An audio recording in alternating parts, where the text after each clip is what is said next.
ಪ್ರಜ್ವಲ್ ರೇವಣ್ಣ ಬಂಧನಕ್ಕೆ ಶುರುವಾಗ್ತಾ ಇದೆ count down. ಬೆಂಗಳೂರಿಗೆ ಆಗಮಿಸ್ತಾ ಇದ್ದಂತೆ ಪ್ರಜ್ವಲ್ ರೇವಣ್ಣ ಬಹುತೇಕ ಅರೆಸ್ಟ್ ಆಗ್ತಾರೆ.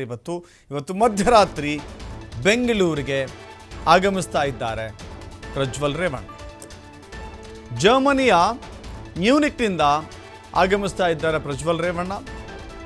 ಮಧ್ಯಾಹ್ನ 3 ಗಂಟೆಗೆ ಜರ್ಮನಿಯ ಮ್ಯೂನಿಕ್ನಿಂದ ಹತ್ತಾ ಇದ್ದಾರೆ. SIT ಡಿಸೈಡ್ ಮಾಡ್ತಾರೆ. ಅಲ್ಲ ಸರ್, ಪಾಸ್ಪೋರ್ಟ್ ರದ್ದು ಆಗುತ್ತಾ ಸರ್? ಅದೇನಾದ್ರು ಎಕ್ಸ್ಟೆನ್ಷನ್ ಆಗುತ್ತೆ ಸರ್? 3 ತಿಂಗಳವರೆಗೆ ಗೊತ್ತಿಲ್ಲ, ನಾವು ಬರ್ದಿದ್ದೀವಲ್ಲ ರದ್ದು ಮಾಡಿ ಅಂತೇಳಿ.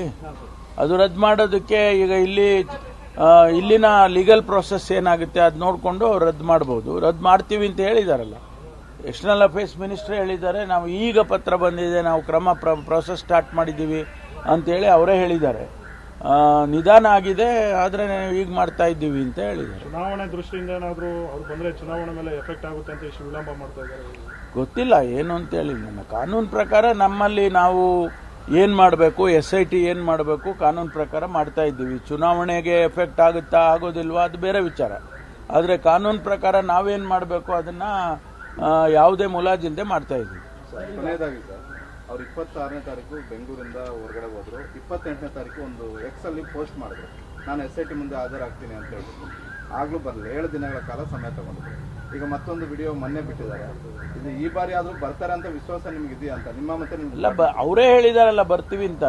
ನಾವೇ ಬರ್ತಾರೆ ಅಂತ ನಾವು ಹೇಳಲಿಲ್ಲ, ಅವರೇ ಹೇಳಿದ್ದಾರೆ. ನಾನು 31ನೇ ತಾರೀಕು 10 ಗಂಟೆಗೆ SIT ಮುಂದೆ ಅಪಿಯರ್ ಆಗ್ತೀನಿ ಅಂತ ಅವ್ರ ವಿಡಿಯೋದಲ್ಲಿ ಹೇಳಿದ್ದಾರೆ. ನಾನು ಕೂಡ ಅದನ್ನ ನೋಡಿದೆ.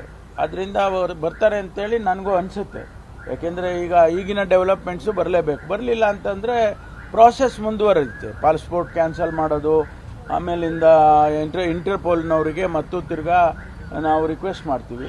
ಅಂದರೆ ಥ್ರೂ CBI ನಾವು ನೇರವಾಗಿ ಸ್ಟೇಟ್ ಗೌರ್ಮೆಂಟ್ ಮಾಡೋಕ್ಕೆ ಬರೋದಿಲ್ಲ. Through government of India agencies ಮಾಡ್ತೀವಿ.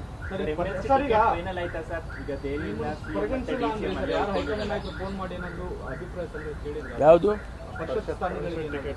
ಅದಾಯ್ತಲ್ಲ, ನಡೀತಾ ಇದೆ ಡೆಲ್ಲಿ ಒಳಗೆ. ಅದೆಲ್ಲ ನಡೀತಾ ಇದೆ ಡೆಲ್ಲಿ ಒಳಗೆ. ಈಗ ಮುಗಿತಾ ಬಂದಿದೆ. ಈಗ ಯಾಕೆ ಸರ್ ಹಿರಿಯ ನಾಯಕರನ್ನ ಕಡೆಗಣನೆ ಮಾಡಲಾಗ್ತಾ ಇದೆಯಾ? CM DCM ಆ ವಿಚಾರ ಬಿಡಿ, ಇದು ಬೇರೆ ಅದು ಬೇರೆ ಕೇಳಿ.